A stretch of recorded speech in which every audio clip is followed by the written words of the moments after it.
I want to share with you two simple tricks to reducing stress as well as reducing the overall percentage of body fat in your body. Let's take a look at them.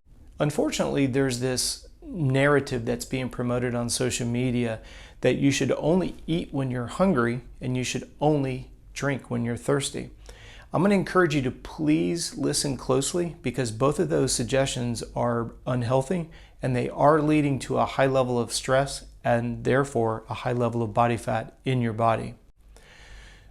When you wait until you're hungry, what you have to realize is that your overall blood sugar levels are at a very low level. That's why it's triggering the mechanism in your brain that it's time to eat. Your goal is to eat before that mechanism ever communicates with you. And the strategy is very simple. When you get up in the morning and you have your first meal, every 2 hours thereafter, I want you to eat another low glycemic meal. So like for breakfast, make sure there's always a good source of protein. Make sure you have a bowl of fruit, maybe an avocado with some extra virgin olive oil. Just get creative. The idea is you want to eat real foods that are considered low glycemic. We always say a fruit, a vegetable, and a lean protein. You will always be eating a low glycemic meal. So if you eat that at 7 o'clock in the morning, at 9 o'clock, you want to snack on yet another low glycemic snack. Handful of raw nuts, some raw coconut, anything that you enjoy that's going to be considered a low glycemic item that you've already tested that doesn't disrupt your belly. What you're doing is you're keeping your blood sugar levels more stabilized. You're already eating something that's low glycemic, so you don't get the big insulin spike. When you eat every couple hours, and this is the hard part, eating when you're not hungry, sometimes it can become pretty psychosomatic where you feel like you're being kind of a glutton. You're eating, but you're not hungry. Well, here's the trick to it. It's not really even a trick, it's just the truth, but sometimes it seems like you have to kind of trick your brain a little bit.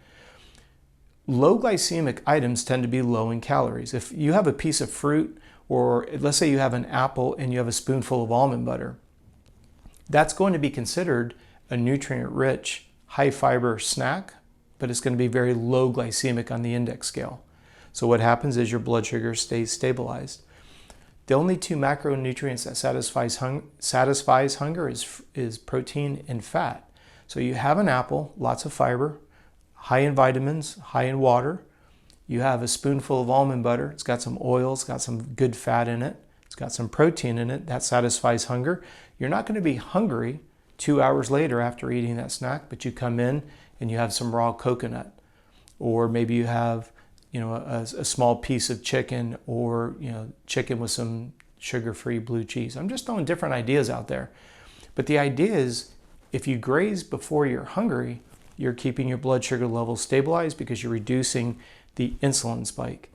If you wait until you're hungry and you have very low blood sugar, this is what causes us to run into the pantry and grab anything that's in a box or a can.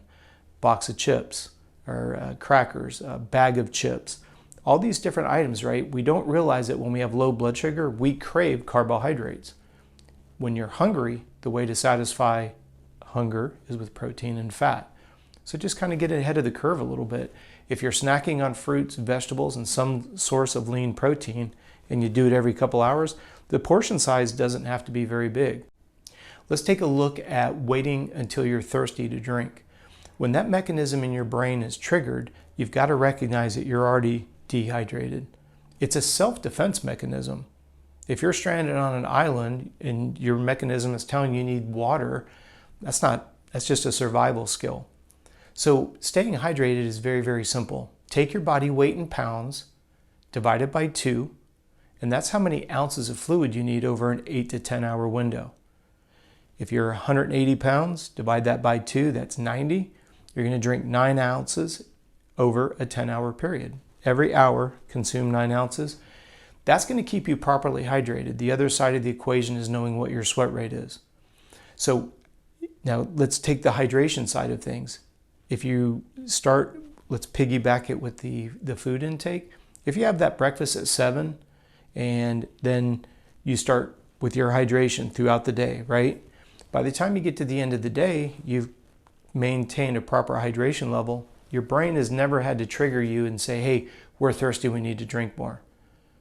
Now, there's always that one exception. If you eat something that's extremely salty, you might find yourself a little bit, thirstier, so to speak. But that's where just paying a little bit of attention to the food that you're putting in your mouth will help you understand, is my brain triggering that I'm thirsty because I ate something with a lot of sodium, a lot of salt in it?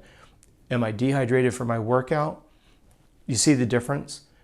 The idea here is, if you know how much fluid you need to take in, and when we say fluid, we're talking specifically water.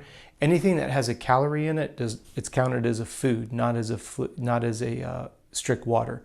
So for example, if you drink my energy fuel, that has calories in it, that's going to be considered more of a fuel than it is a food item, than it is going to be considered straight water. Water is just that, no calories in it whatsoever. So now if you step back, eating every couple hours stabilizes your blood sugar. You're never going to be hungry. And because you're never hungry, believe it or not, you have a tendency to undereat, not overeat. When you look at the proper hydration levels, when you spread out your hydration needs throughout a day, you reduce the risk of either becoming dehydrated, or you can go to the other end and avoid becoming overhydrated, a very dangerous condition known as hyponatremia. So when you put these two together, you're going to start noticing better mental clarity during the day, both at work and during working out. You're going to find that you're actually going to start sleeping better. And this is what I was alluding to earlier. When the body is properly fed and hydrated, it reduces the overall stress in the body. And when the stress level comes down, so does the cortisol levels in your blood. Cortisol is what we refer to in the physiology world as a fat magnet. So if your adrenals are constantly under attack, you're under a lot of stress all the time, the production of cortisol goes up and your percentage of body fat does as well. So stop and think about that. So many people thinking that the exercise needs to be harder or longer because you're putting on body fat, not realizing that that exercise could actually be adding more stress to an already stressed out system. It only gets compounded when you're dehydrated and you're not eating enough. So hopefully this starts to clarify and kind of debunk some of the misinformation that's floating around out there. I want you to always be aware of what your body's telling you.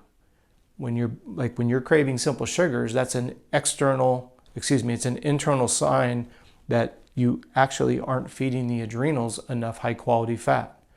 If you have night sweats, that's an external indicator of an internal problem. You need to be satisfying the needs of the adrenal system, which is high quality fat. My goal in this video was to try to clarify not allowing yourself to become thirsty or hungry is going to be a big game changer in reducing the overall stress. And as a byproduct, you'll have lower body fat. It's just a mathematical fact and it's a physiological fact. You can put them together. I want to thank you so much for watching this video. I always say if I've created more questions than I've answered, I want you to continue to send me an email. contact@coachrobb.com is the quickest way to get in touch with us. We do convert your questions into a video every day here on YouTube, so please remember to like, subscribe, and turn on the notifications. Appreciate your time today, and we look forward to seeing you tomorrow.